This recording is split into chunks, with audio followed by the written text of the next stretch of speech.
Hey, it's Dark Gaming. Today we're checking out Blood of the Dragon. So first things first, this one isn't just a visual novel, it mixes fantasy storytelling with RPG light combat, actual progression, and a story that kind of feels like an epic journey instead of just adult scenes slapped together. Patreon story. You start out as your own character, usually called Ryder, who dreams of being a legendary knight, but everything gets flipped when your village gets attacked and something powerful awakens inside you. Rumors spread about your survival, and suddenly you're caught up in a world of dragons, ancient bloodlines, and destiny. Patreon. What's cool here is that the narrative doesn't just hover around meaningless events, there's a clear arc, and that dragon blood reveal reshapes everything. Characters.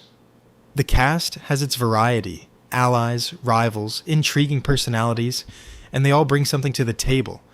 They're not just eye candy or filler. They show up with motivations, reactions, and stories you actually care about seeing unfold. Patreon gameplay. Blend.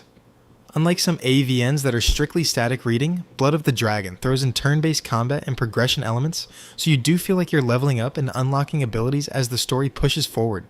That does a lot to keep you invested. It feels like an adventure, not just a slideshow with adult scenes, visuals, and scenes. The visuals mix traditional VN renders with more dynamic moments and RPG touches. They're clean, they fit the fantasy vibe, and because the story and combat support them, they never feel out of place. Adult content is present. This is an 18+ title, but it's woven into relationships and character arcs rather than being the only thing the game leans on.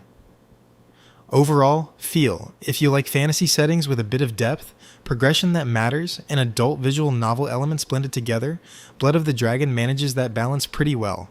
It's not perfect yet, there's still room to grow, but the foundation is solid for what it's trying to be. Final verdict? Play or skip? Honestly, play. Not your average AVN. This one feels like a real adventure with layers beyond just adult content.